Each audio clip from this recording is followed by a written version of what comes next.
One of the things I love most about travel is learning the local lore of any area we visit. And I'm not just talking about ghost stories, though I certainly do love those. I'm also talking about true crime, local legends, and even monster stories. On a recent trip through Arkansas and Missouri, I came across 3 local legends unique to the area I'd like to share with you today.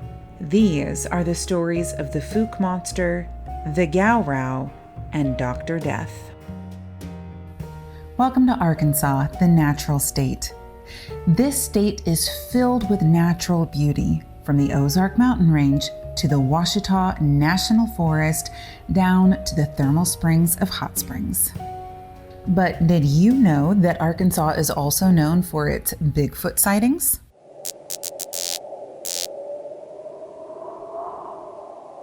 The earliest sighting was in 1851, when 2 hunters claimed to have seen a man 7 feet tall, covered in hair, catching a calf with its bare hands. In 1865, one man actually claimed he trapped and caught one such wild man deep in the Ouachita National Forest. But here in Arkansas, they don't refer to these creatures as Bigfoot. Here, they call them the Fouke Monster. In 1971, a woman living in the town of Fouke, Arkansas, claimed to have been attacked in her home when a giant arm and massive clawed hand shattered her window, reached through, and tried to pull her out of her own home. But the monster was unable to take her and disappeared back into the trees. When the woman's husband came home, she immediately told him what had happened. He and his brother took a pair of hunting rifles and went back into the forest to attempt to track the creature. When they saw something moving in the woods, they shot at it. That's when the screaming began back at the house. Another creature had appeared, this time on the porch. The men began firing at it as they approached the house. The creature grabbed the woman's husband by the shoulder, picked him up, and dragged him onto the porch. The husband fought his way free, and the monster loped back off into the woods, leaving the porch covered in its blood. Still in shock, the woman took her husband to the hospital, where he was treated for severe lacerations and claw marks all over his back. Now, this was 1971, if you'll remember.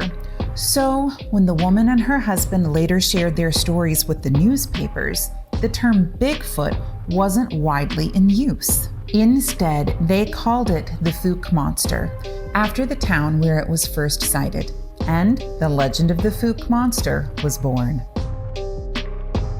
1 year later, in 1972, the movie The Legend of Boggy Creek was released, blending movie script with actual interviews with the people who were originally attacked. In fact, The Legend of Boggy Creek is cited as inspiration for the later movie, The Blair Witch Project. Sightings of the Fouke Monster have continued to occur every 2 to 3 years ever since. Farmers will report finding their livestock mutilated, as though something tore the animal apart with claws and ate the innards raw.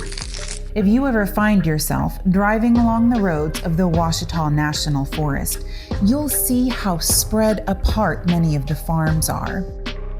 Livestock pens are often the only cleared area in a circle of massive trees. It's easy to conceive how a creature might move stealthily through the forest, stay largely unseen, pop out, grab some livestock, and disappear before a farmer has a chance to do anything about it. Hunters often report seeing a creature in the trees, 6 to 7 feet tall, covered in fur, with red eyes, that stalks them as they move between the trees. Now, these sightings have been investigated many times, and very real footprints have been measured and taken at each of the sightings, including the original sighting in 1971. These footprints show a massive foot with only 3 toes. It is for this reason that scientists have ruled out the possibility that the Fouke monster might just be a gorilla or some other primate. Instead, they have labeled it a cryptid, a creature which cannot be conclusively proved or denied.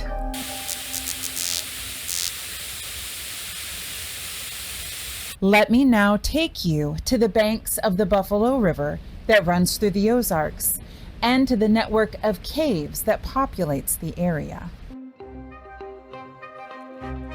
In 1897, a traveling salesman named William Miller reported to a newspaper about a creature living in the caves near the river, well known to the locals. This monster preyed on the livestock of outlying farms to feed on their animals. When it ate, it made a sound like Gowrow, Gowrow. So that is what they began to call it. Miller decided he wanted to hunt the beast, but he could not convince very many locals to go with him. So he set out on a hunt with a very small search party. When they reached the Buffalo River, they lost the tracks they had been following. The Gowrow could swim. The men split up until they picked up the creature's trail again, where they followed it into a large cave. The floor of the cave was strewn with bones. Some of them appeared to be human. The posse laid in wait for the creature to come out, and when it did, they pumped it full of bullets until it lay dying on the banks of the Buffalo River. The description of the Gowrow is as follows: a creature 20 feet long with tusks, webbed, clawed feet, and horns down its back. The tail was thin with a blade at the end. Miller then offered to send the body of the creature to the Smithsonian in D.C. for further study, but the museum claims it never received the specimen.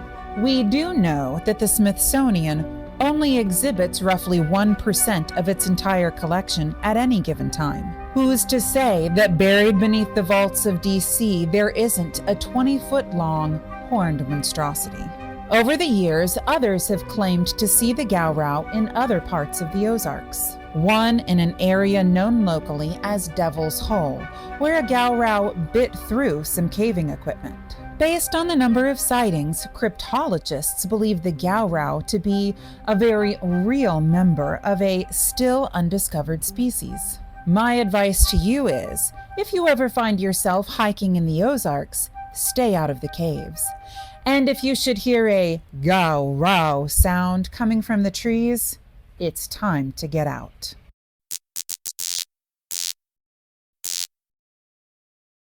Our final monster is of the human variety. Let me now tell you of local legend Dr. Norman Baker. Built in 1886 in the town of Eureka Springs in the spectacular Ozark Mountains, the Crescent Hotel was considered the ultimate Southern resort destination vacation.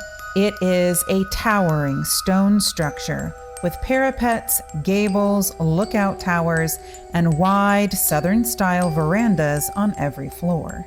It looks like something more out of a fairy tale than a haunted nightmare. This magical resort boasted such modern conveniences as indoor plumbing and a hydraulic elevator. Unfortunately, the glory days did not last long. By 1907, the area experienced an economic downturn and the hotel was closed. From 1908 to 1924, it was used as a training college for women from wealthy families. But by 1937, it had been purchased and converted into a hospital and treatment center by one Dr. Norman Baker.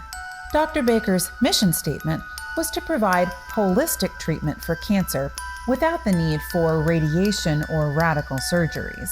As a cancer survivor myself, I can admit that those type of therapies are very appealing. The removal and treatment of cancer is not only radical, it's invasive, it's painful.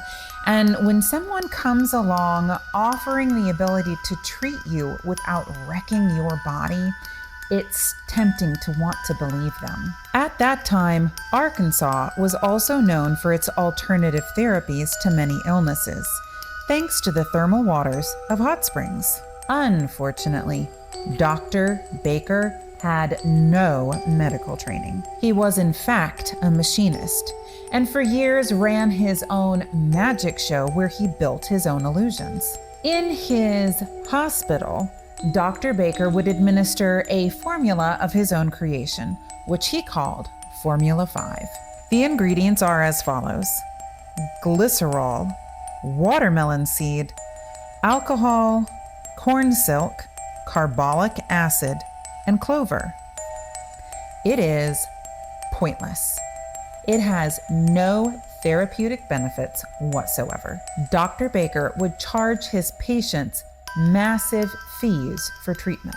He would often have them sign their names to blank pieces of paper when they first checked into his treatment center. That way, after they died, he could continue to write letters home to their families, pretending to be the patient, requesting more and more money. Outside of the walls of the treatment center, local authorities began to be suspicious of Dr. Baker, but they had no real proof to go on, and they couldn't obtain Formula 5 for themselves to test it. Inside the walls of the treatment center, patients were dying. State officials suspected Dr. Baker was conning his patients, but without Formula 5, they couldn't prove it. Another kink in their investigation was the fact that Dr. Baker was not reporting any deaths.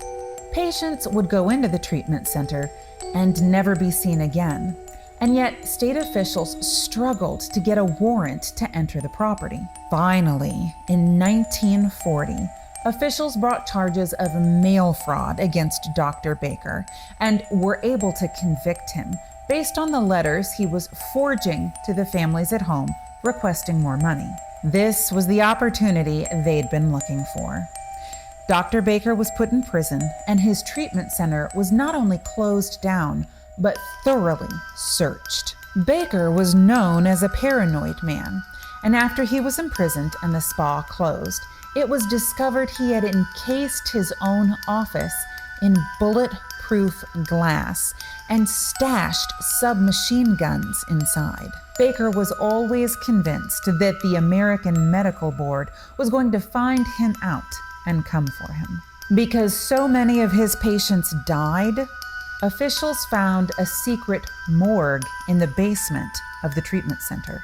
Bodies were found buried in the gardens on the grounds, even though no deaths or burials had been officially reported. The property remained vacant until 1971, when new owners purchased it in the hopes of renovating it to open as a new hotel. In 1972, while renovations were ongoing, the hotel caught fire but did not burn down. The fire did, however, expose portions of the hotel, where the owners discovered that bodies had been dropped down inside the walls of their new hotel. At that time, there were rumors that Dr. Baker had hidden away and buried some of his other materials somewhere on the grounds, but no one could ever locate them. That is, until 2019, when groundskeepers unearthed a pit of glass jars filled with a yellowing liquid. Floating inside that liquid, they found human organs and tissues. Archaeologists were called down to excavate the pit and investigate the contents of those jars. Dr. Baker was dissecting his patients, removing what he called tumors and tissues in proof that his treatments were working.